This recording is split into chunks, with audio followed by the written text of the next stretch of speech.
बच्चों, आज हम संस्कृत खंड से कक्षा 11 का प्रथम पाठ वंदना का अनुवाद पढ़ेंगे। वंदना का अर्थ होता है प्रार्थना करना, और ये वंदना पाठ संस्कृत दिग्दर्शिका के पाठ से लिया गया है। वंदना पाठ में जो ये श्लोक हैं, ये वैदिक मंत्र हैं, और इन वैदिक मंत्रों के द्वारा सूर्य देव से प्रार्थना की गई है। क्या प्रार्थना की गई है? देखिए, विश्वानि देव सर्वदुरितानि परासु यद भद्रम तन्न आसु। विश्वानि का अर्थ है संपूर्ण, देव सवित का अर्थ है हे सूर्य देव, दुरितानि का अर्थ है पापों को, पराशुभ का अर्थ है नाश कीजिए, और भद्र का अर्थ है कल्याण, तन्ना का अर्थ है वह हमें, और आशुभ का अर्थ है प्रदान कीजिए।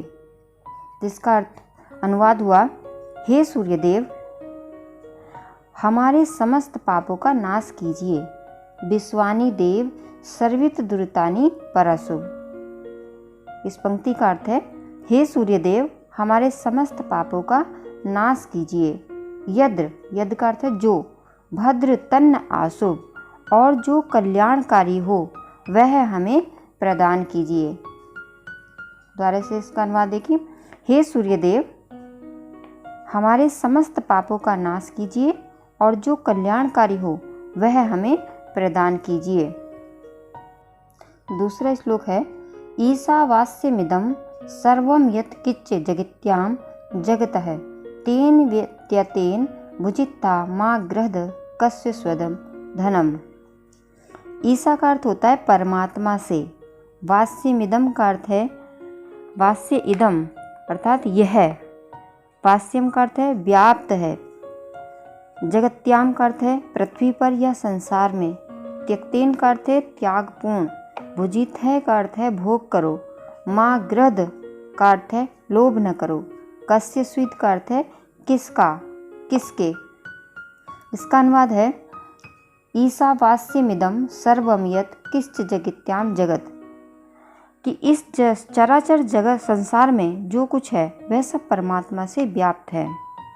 इस चराचर संसार में जो कुछ है वह सब परमात्मा से व्याप्त है। अतएव इसका त्यागपूर्वक उपयोग करो।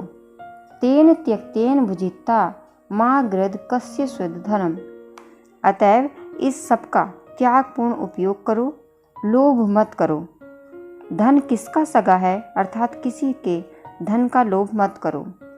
ये तो हुआ इसका अनुवाद कि इस चराचर संसार में जो कुछ है वह सब परमात्मा से व्याप्त है, अतएव इस सब का त्यागपूर्ण उपयोग करो, लोभ मत करो।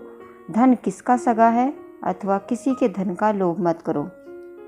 बच्चों, परीक्षा में अगर ये श्लोक का अनुवाद लिखने को आता है तो इसका यही अनुवाद लिखा जाएगा, पर इसका भावार्थ क्या है, भावार्थ मैं आपको बता रही हूँ।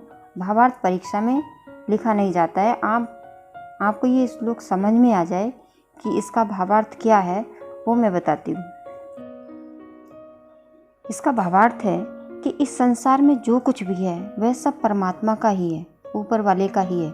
जो कुछ भी हमें मिला हुआ है वह सब परमात्मा का है। किसी भी जड़ अथवा चेतन की उत्पत्ति, विकास अथवा अंत परमात्मा की इच्छा के अनुसार ही संभव हो पाता है। यानी जितनी भी जड़ चेतन है, जड़ वस्तुएं हैं जिनमें, और जो चेतन है उन सब की उत्पत्ति भी उस ऊपर वाले की इच्छा के अनुसार ही होती है। परमात्मा के अतिरिक्त इस जगत में सब कुछ क्षणभंगुर है। क्षणभंगुर का अर्थ है कि क्षण भर में नष्ट होने वाला है। इसीलिए किसी भी संबंध के प्रति आसक्ति का भाव अथवा किसी पदार्थ के प्रति लोभ का भाव रखना गलत है। उदाहरण के लिए, किसी के धन का लोभ करके यदि हम उसके धन को प्राप्त कर भी ले तो धन किसका सगा है, कल वह धन हमारे पास ही रहेगा, इसका क्या भरोसा है। अतः ज्ञानवान व्यक्तियों का लक्षण यही है कि वे सभी पदार्थों का उपयोग त्यागपूर्वक करते हैं। वे ये मानकर चलते हैं कि जो कुछ भी आज हमारे पास है वह कल नहीं रहेगा। इसका है कि धन कितना भी हो, एक ना एक दिन खत्म हो जाता है, तो कभी भी व्यक्ति को धन का लोभ नहीं करना चाहिए और धन के लिए कभी भी गलत काम नहीं करने चाहिए। मनुष्य को आत्मसंतोषी होना चाहिए। उसे चाहिए कि वह न्यायोचित ढंग से धन इकट्ठा करे। किसी दूसरे व्यक्ति के द्वारा कमाए गए धन को देखकर ये कभी नहीं सोचना चाहिए कि इसके धन को मैं हथिया लूँ या छीन लूँ। यदि समाज में यही आत्मतुष्ट हो जाए तो समाज में सुख, शांति एवं समृद्धि का एक छत्र राज्य हो जाए। कवि ने यही उपदेश दिया है और इस श्लोक की भी यही शिक्षा है कि हर मनुष्य को किसी के भी धन का लालच नहीं करना चाहिए और उसको छीनने का भी प्रयास नहीं करना चाहिए। अगला श्लोक है, स नावन्तु सह नो भुनक्तु स वीर्यं करवावहे तेजस्विनावधीतमस्तु मा विद्विषावहे।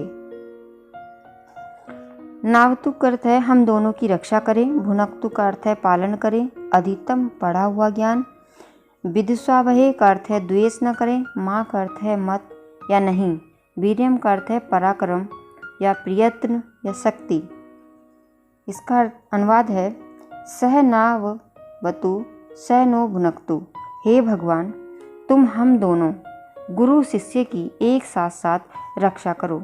इस मंत्र में, इस श्लोक में कवि ने गुरु और शिष्य दोनों के लिए प्रार्थना की है। वो कहते हैं कि हे भगवान, तुम हम दोनों गुरु शिष्य की एक साथ साथ रक्षा करो। सहवीर्य करवावहे, हम दोनों का एक साथ साथ पालन करो। तेजस्वी नावधीतमस्तु माँ विदिष्वावहे, हम दोनों एक साथ साथ पराक्रम करें, हम दोनों तेजस्वी होकर अध्ययन करें, हम दोनों परस्पर द्वेष न करें, प्रेम से रहें। इस श्लोक में गुरु और शिष्य दोनों के लिए प्रार्थना की गई है। अब इसका अलग से भावार्थ भी समझ लेते हैं। भावार्थ है कि शिष्य एवं गुरु के पारस्परिक सद्भाव पर आधारित प्राचीन भावना व्यक्त हुई है। इसमें गुरु अथवा शिष्य दोनों ही परमात्मा से ये प्रार्थना करते हैं कि उन्हें दोनों की ही वो रक्षा और पालन करें तथा दोनों को ही बौद्धिक पराक्रम संबंधी कार्य करने का अवसर प्रदान करें। दोनों में से किसी की भी ये कामना नहीं है कि वे अकेला ही इस संसार में श्रेयस का भागी बने। यहाँ पर दोनों ही गुरु और शिष्य ऊपर वाले से प्रार्थना कर रहे हैं कि हे ईश्वर, हम दोनों को अच्छे कार्य करने का अवसर प्रदान करें और हम दोनों संसार में श्रेयस का भागी बने, अच्छे कर्मों को करने वाले बने। गुरु और शिष्य दोनों ही प्रार्थना कर रहे हैं कि हम दोनों की आप साथ साथ में रक्षा करें, हम साथ साथ अच्छे कर्म करते रहें, पुरुषार्थ करें और आपस में कभी भी एक दूसरे से विद्वेष न करें। यही इस श्लोक का भावार्थ है। अगला है उत्तिष्ठ जागृत प्राप्य वर्णा निबोध यतो यत समीहसे ततो न अभयम कुरु सन्न कुरु प्रजाभ्योहम न पशुभ्य। ये जो पंक्ति है उत्तिष्ठ जागृत प्राप्य वर्णा निबोध, इसका हे मनुष्य, तुम उठो, उद्योग करो, सावधान रहो, वरदानों को प्राप्त करके उनको भली भांति समझो। उत्तिष्ठ का अर्थ है उठो, निबोधत का अर्थ है ज्ञान प्राप्त करो, जागृत का अर्थ है जागो, प्राप्ति का अर्थ है प्राप्त करके, वारान का अर्थ है श्रेष्ठों को। इसका अनुवाद हुआ हे मनुष्य, तुम उठो, उद्योग करो, सावधान रहो, वरदानों को प्राप्त करके उनकी भली भांति समझो। इसका भावार्थ है वैदिक ऋषि मनुष्य को प्रेरणा देते हुए कहते हैं कि उठकर कर्मशील बनो, आलस्य में अपना अमूल्य समय न गमाओ, साथ ही हर क्षण सतर्क रहो, जागरूक रहो, जिसे तुम प्राप्त हुए हो अवसर का उपयोग कर सको, विपत्तियों से बच सको और अपना अभिष्ट पा सको। यदि तुम्हें अपने कर्तव्य के विषय में कभी शंका उत्पन्न हो तो अपने से अधिक बुद्धिमान, ज्ञानमान सत्पुरुषों के पास जाकर उनसे ज्ञान प्राप्त करो। इसमें कवि ने यही बताया है कि हे मनुष्यों, तुम जो विद्वान मनुष्य हैं उनसे प्रेरणा लो और आलस छोड़ो, कर्मशील बन जाओ और अपना अमूल्य समय न गंवाओ। हर क्षण सतर्क रहो, जागरूक रखो और जो तुम्हें अवसर मिल रहा है उसका उपयोग करो। और ऐसा करने से तुम विपत्तियों से बच सकोगे और तुम हर समय अपने कर्तव्य के विषय में कभी भी शंका उत्पन्न मत करो कि मुझे ये करना चाहिए कि नहीं करना चाहिए। हर समय